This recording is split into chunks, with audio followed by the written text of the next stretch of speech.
기도하십시다. 하나님 우리 아버지, 우리가 함께 말씀을 읽었습니다. 이 말씀이 지금 당장 하나님께서 우리에게 주시는 말씀으로 나타나도록 역사하여 주옵소서. 좋은 십자가 뒤에 감추시고 하나님께서 영광 받으시기를 예수님 이름으로 기도하옵나이다. 아멘. 우리 기독교는 신비주의 종교입니다. 신비란 나라는 것이 사라짐으로 얻는 비밀을 말합니다. 자기가 사라지면 무엇이 나타날까? 그것에 주안점을 둔 것이 신비주의입니다. 하나님과 통하는 신비입니다. 무엇으로 하나님과 통하겠습니까? 나는 하나님과 푸뉴마로서 영으로서 통합니다. 지난 시간에 말씀드렸습니다. 이런 이치를 제대로 이해하지 못하면 여전히 자기 중심적인 신앙, 신비주의가 아닌 세속적인 신앙, 우리 기독신앙이 아닙니다. 이화여자대학교에서 생물학을 가르치는 최재천 교수라는 사람이 있습니다. 그가 이런 말을 했습니다. 인간이 무엇인가 생물학 관점에서 생각해 보니까 인간은 정말로 아무것도 아니다라는 말을 했습니다. 좋게 말하여 인간은 그냥 하나의 생명체라는 것입니다. 이 말을 제대로 이해한 사람이라면 이런 질문이 나와야 합니다. 그렇다면 나는 무엇이냐? 이런 의문이 필연적으로 따라 나올 수밖에 없습니다. 인생이 허무하다는 생각이 드는 것이 당연합니다. 과학자 입장에서 보면 삶은 의미가 없습니다. 사실이 그렇습니다. 그러면 왜 살아야 하느냐? 이런 질문으로 이어집니다. 그냥 사는 겁니다. 인생이 허무하다는 사실을 알고 나면 그 때문에 절망에 빠집니다. 무엇이 있을 줄 알았는데 아무것도 아닌 거예요. 내가 그렇게까지 애쓸 필요가 있는가 싶다는 말입니다. 그래서 우울증에 걸린 사람이 적지 않습니다. 최 교수 자신도 그런 과정을 겪었다고 합니다. 그러면서 달리 생각해 보니까 그렇다면 자기가 이 인생에서 책임져야 할 것이 없더라는 거예요. 그때부터는 오히려 마음이 평안해지더라 이런 얘기를 했습니다. 자기가 인생에서 무엇을 하여야 한다, 무엇을 이뤄야 한다 이러면 숙제잖아요. 그런 부담감에서 벗어났다 그랬습니다.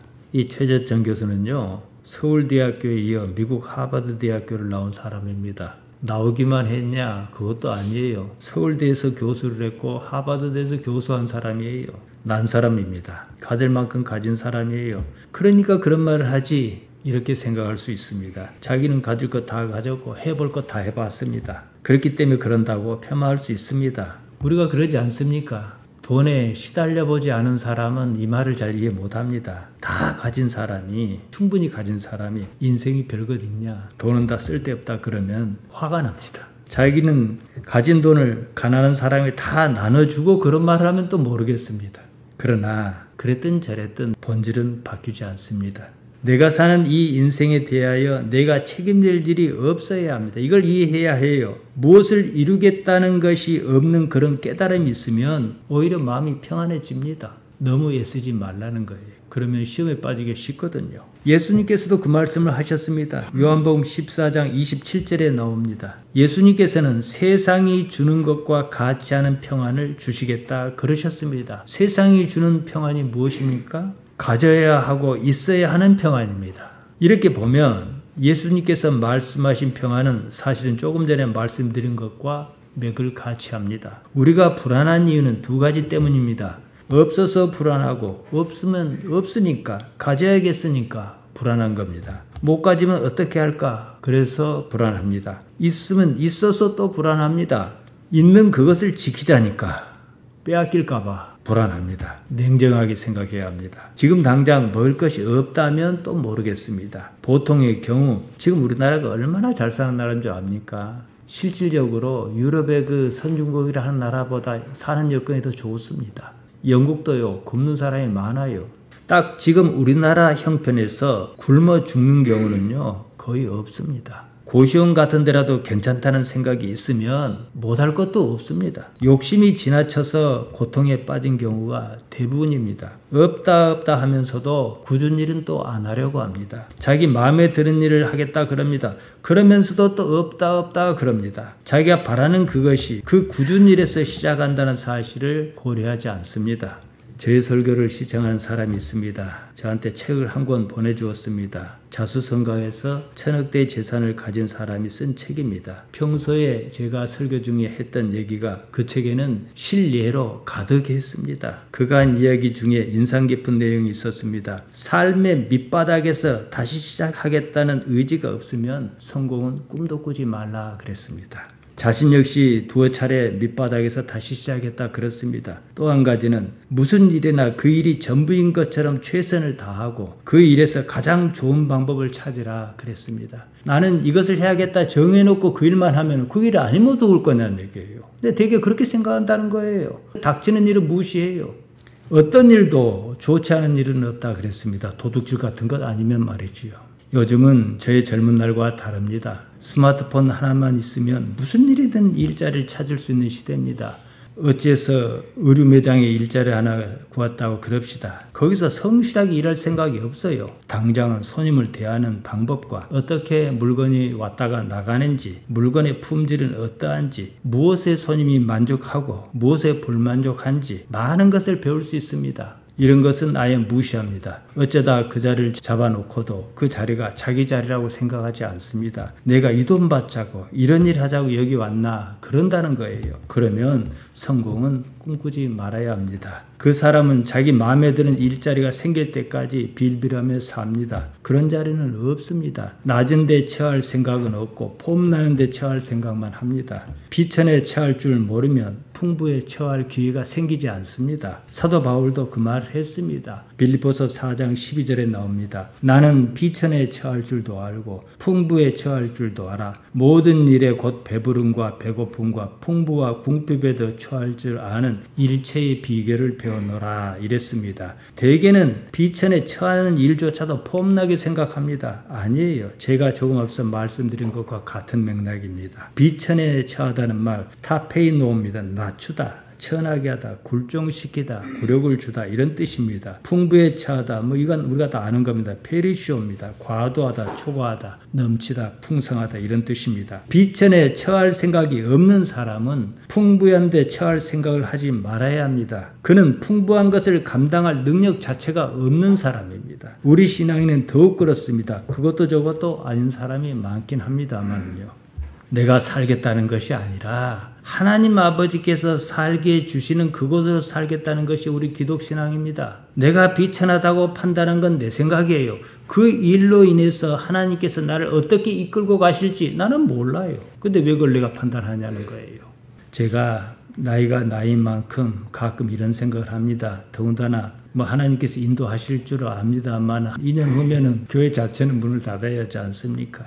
나중에 제가 우리 집사님들을 감당할 때까지 감당하고 이후에 무엇을 하고 먹고 살까 생각이 듭니다. 준비라고 한 거 없다 보니 그러지 않겠습니까? 아내가 김밥 장사를 하면 어떨까 이런 생각도 집사람 김밥 잘 싸거든요. 근데 가만히 생각하면 장소가 문제예요. 그것도 좀 연구를 좀 해봐야 되겠다 생각이 듭니다. 아니면 또 저는 노인 일자리 얻어서 하면은 또 몇 번 벌지 않겠습니까? 며칠 전에 의류 매장에 가서 바지 한 장을 샀습니다.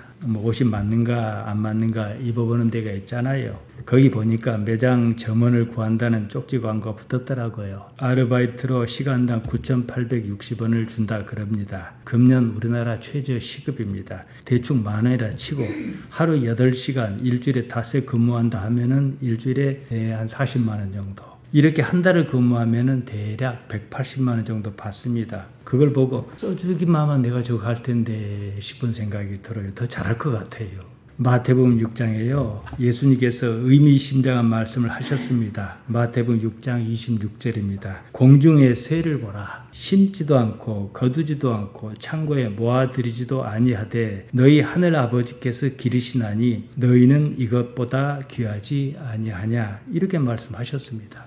자, 여러분이요. 금방 제가 읽어드린 이 말씀을 들으면 어떻게 들립니까? 대부분이요. 그냥 염려하지 말라. 하나님께 다 지키신다. 이렇게 생각한단 말이에요. 물론 틀린 생각은 아닙니다. 염려하지 않는 것은요. 말처럼 그렇게 쉬운 일이 아닙니다. 사는 그 자체에 집중하라 이 말씀이에요. 이것은 우리가 할 수 있는 일입니다.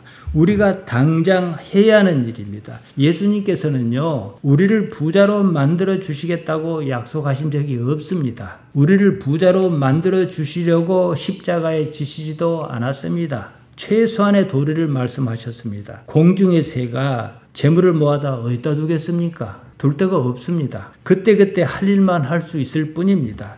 어쩌다 우리가 재산이 많아졌다면 그것은 하나님께서 주신 은사입니다. 카리스예요. 우리가 지난 시간에 로마서 8장 28절을 보았습니다. 우리가 알거니와 하나님을 사랑하는 자 곧 그의 뜻대로 부르심을 입은 자에게는 모든 것이 합력하여 선을 이루느니라. 이 구절을 읽는 사람 대부분은 이렇게 생각합니다. 앞뒤에 나오는 내용 다 잘라버리고 모든 것이 합력하여 선을 이룬다는 이 구절만 눈에 딱 들어옵니다. 생각해 보세요. 말씀대로 모든 것이 합력하여 선을 이루기만 한다면 무엇을 염려하겠습니까?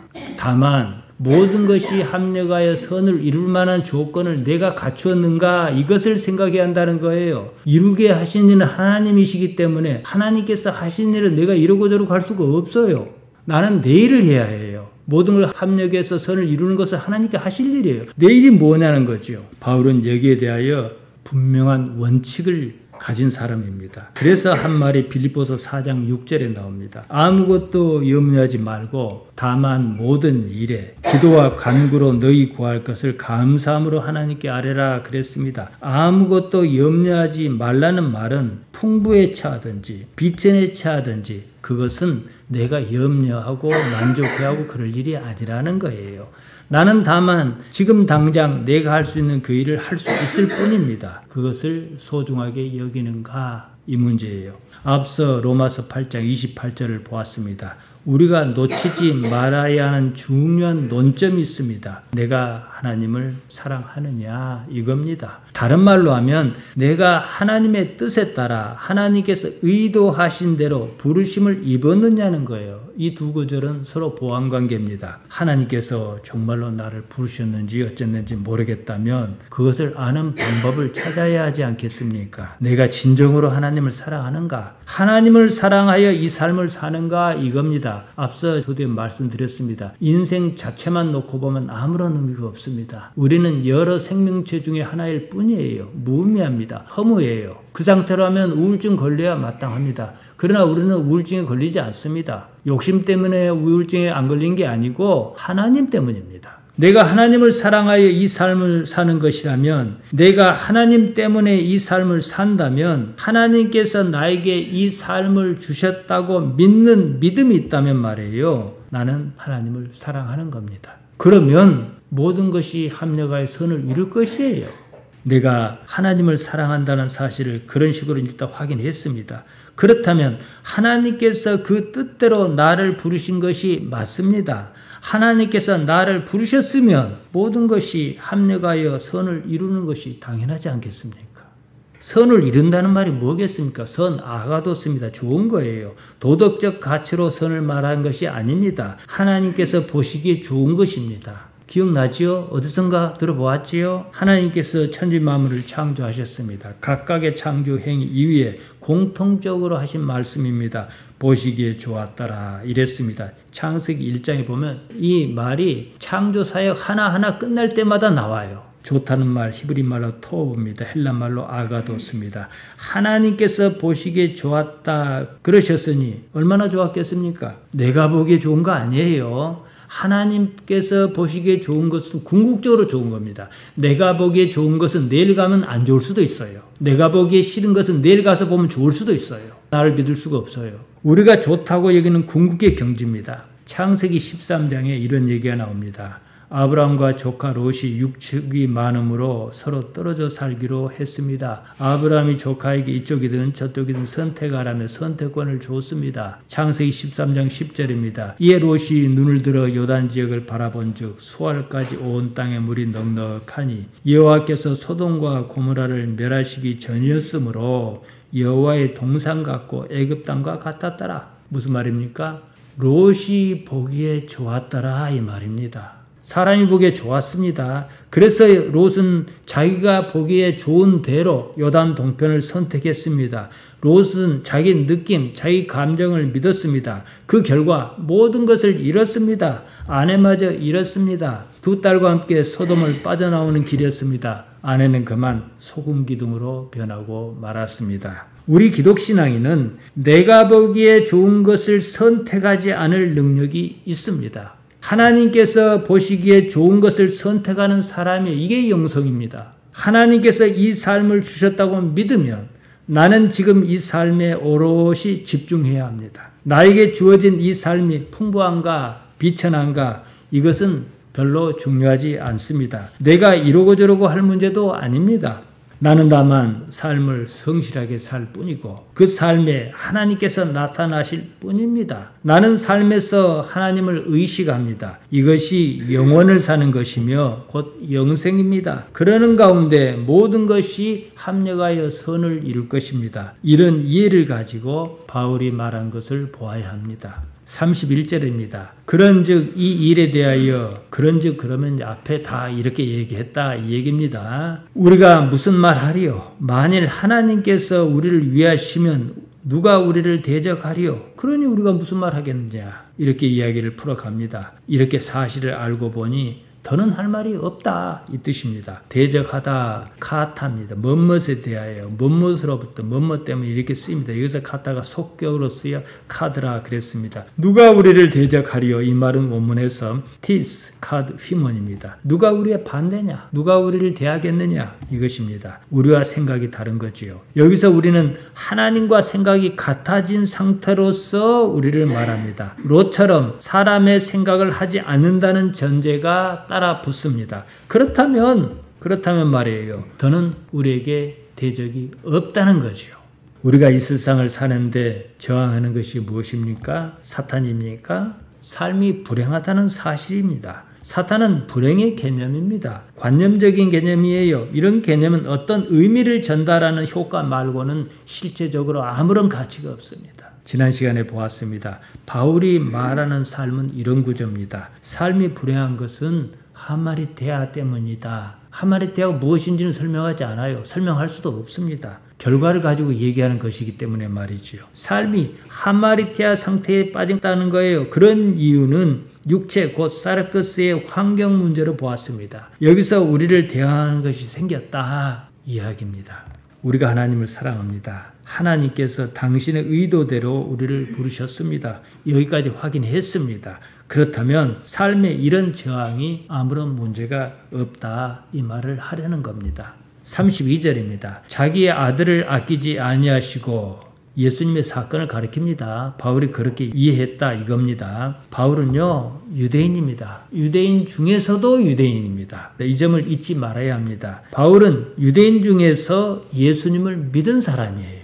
유대인으로서 예수님을 믿는 것과 우리처럼 예수님을 믿는 것에는 차이가 있습니다. 뿌리 깊은 유대인만의 독특한 관념이 우리에게는 없습니다. 유대인의 관념 속에서 지울 수 없는 게 있어요. 대속입니다. 유대인은 아브라함이 이후로 대속의 제사를 드려왔습니다. 희생제사가 그것입니다. 출애굽 당시의 사건이 대표적인 사례였습니다. 로마서 3장 19절에서 23절을 다룰 때 제가 말씀드렸습니다. 다시 한번 간단하게 정리하겠습니다.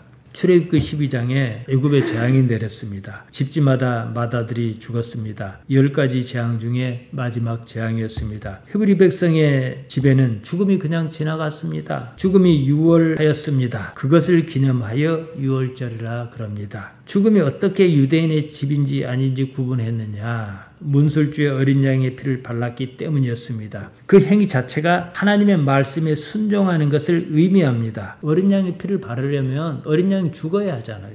마다들은요 그 가문을 잇는 중요한 대들보예요. 마다들이 살고 어린 양이 죽었어요. 그런다고 죽을 사람이 어찌 산다냐 그러면서 문설주의 어린 양의 피를 바르기를 거부한 사람이 있다면 그 집에서는 마다들이 그냥 죽었을 것입니다. 어린 양이 죽은 대신에 마다들이 살았다는 얘기입니다. 여기서 들어본 듯 하지 않습니까? 대속의 개념이 여기서 나옵니다. 유대인은 이로써 자신들이 하나님의 백성이라고 믿었습니다. 바울 또한 마찬가지였습니다. 다만 바울은 이 개념을 유대인뿐만 아니라 모든 사람에게로 확장했다는 것이 조금 다릅니다. 예수님께서 6월절에 십자가에 달리셨습니다. 피를 흘리셨습니다. 그로써 우리가 살아났다 그랬습니다. 피, 마다들의 죽음 맞아떨어집니다. 유대인에게 예수님의 사건을 이보다 더 잘 설명할 다른 방법이 없었습니다. 유대인에게 복음을 전하는 입장에서는 대속은 결코 포기할 수 없는 개념이었습니다. 여기서 우리가 주의해야 하는 점이 있습니다. 개념과 현실의 차이입니다. 개념이란 여러 관념에서 뽑아낸 보편적인 관념을 말합니다. 그럴듯하게 여겨지는 관념입니다. 관념은 머릿속의 생각입니다. 그것이 옳든 그르든 관념은 현실적이지 않은 머릿속의 이야기입니다. 배가 고픕니다. 이것은 현실이에요. 이처럼 현실은 관념으로 해결할 수 없는 문제라는 것입니다. 배가 고프면 어떻게 해야 합니까? 밥을 먹어야지요. 그래야 배고픈 문제를 해결할 수 있지요. 마찬가지로 누가 나를 대신해 죽어줄 수 없는 문제입니다. 관념으로 해결할 수 없습니다.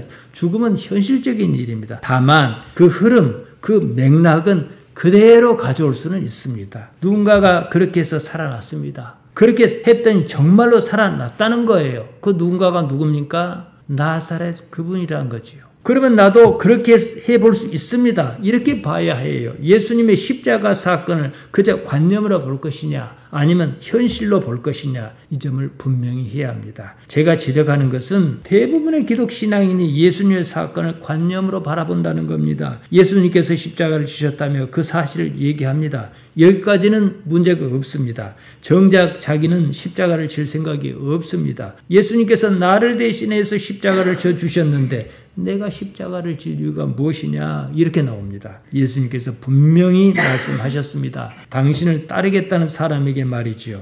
자기를 부인하고 자기 십자가를 져라 이러셨습니다. 마가복음 8장 34절이 그 말씀 아닙니까?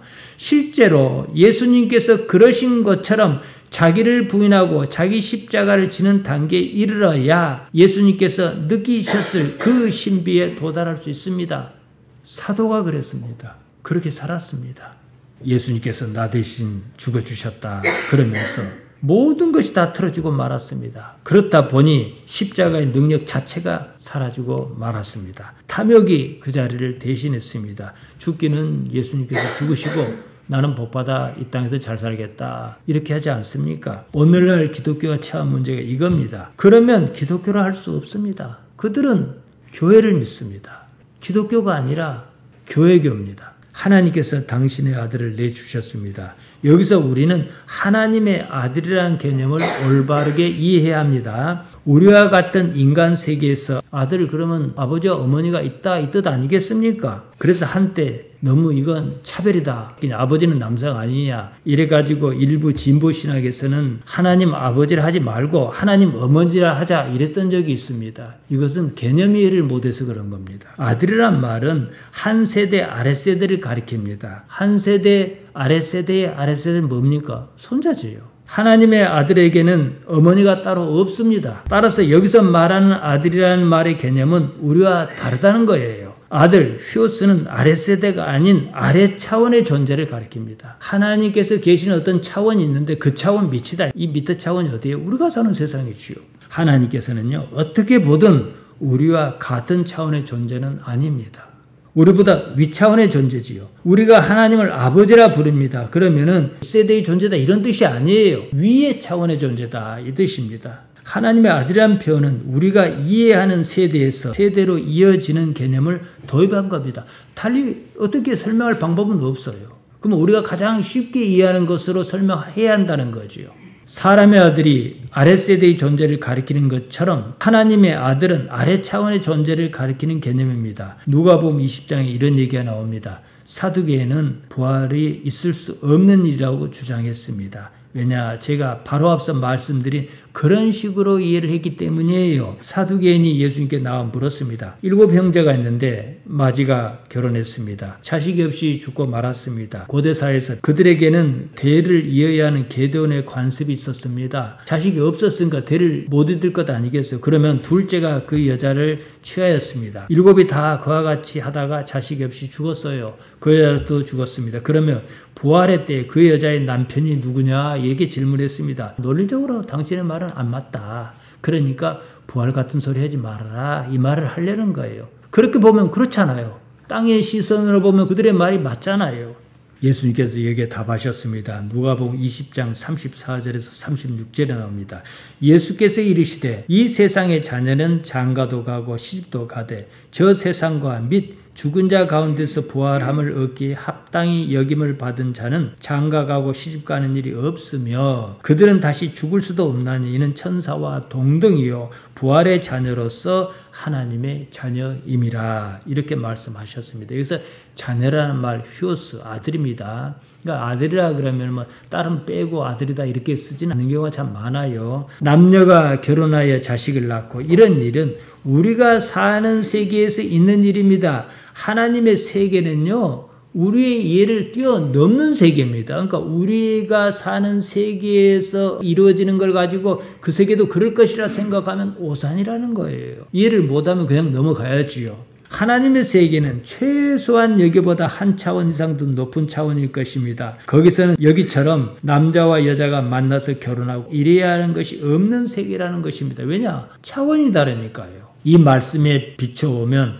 하나님의 아들이라고 할 때 아들이라는 개념은 아랫세대가 아니라 아래 차원으로 내려온 개념이라는 거예요. 남자와 여자가 만나 아들을 낳고 이런 아래로 이어지는 개념이 아니라는 사실에 주목해야 합니다. 바울은 예수님께서 하나님의 본체다 그랬습니다. 빌립보서 2장 6절에 그 말이 나옵니다. 빌립보서 2장 6절에서 8절을 보겠습니다. 그는 근본 하나님의 본체시나 하나님과 동등됨을 취할 것으로 여기지 아니하시고 오히려 자기를 비워 종의 형체를 가지사 사람과 같이 되셨고 사람의 모양으로 나타나사 자기를 낮추시고 죽기까지 복종하셨으니고 십자가에 죽으심이라. 이 말을 간단히 요약하면 이렇습니다. 여위에 계셨어요.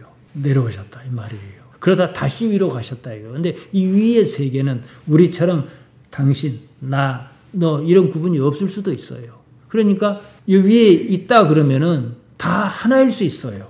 하나님의 차원에 있는 어떤 한 존재가 자기가 있던 차원보다 낮은 차원의 세계에 임했다 이 말입니다. 낮은 차원의 존재로서 본래 자기가 있던 차원의 세계가 요구하는 것에 복종했다는 거예요. 그 세계의 법칙에 따랐다는 겁니다. 위 차원이 아래 차원에게 요구한 것이 있었습니다. 무엇입니까? 십자가입니다. 우리로서는 사실 이해가 안 가요.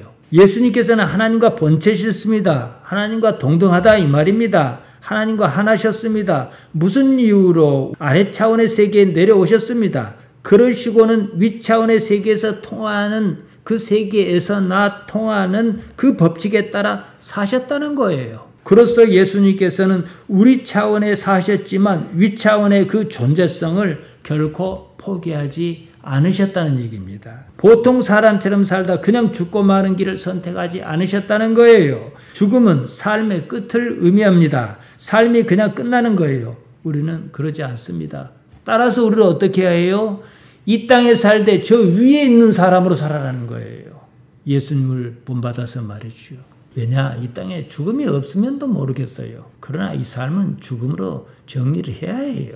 우리는 지금 우리가 속한 차원의 세계에 삽니다. 여기서 벗어날 생각이 없으면 그냥 이렇게 살다 마는 거예요. 이 차원의 세계에서는 반드시 죽음이 닥칩니다. 죽음으로 끝나지 않으려면 상위 차원의 존재성을 갖추어야 합니다. 예수님을 따라야 하는 이유입니다. 이것이 고대 사람 바울이 말하는 논리를 21세기의 논리로 바꿔 말씀드린 겁니다. 우리보다 상위 차원의 존재가 이 땅에 내려왔습니다. 다른 각도에서 본다면 그 존재를 내려보내신 이가 있다는 거잖아요. 하나님이십니다. 방법이 참으로 묘합니다. 십자가입니다. 아무튼 하나님께서 예수님을 우리에게 내주셨습니다. 이쪽에서 바라보면요.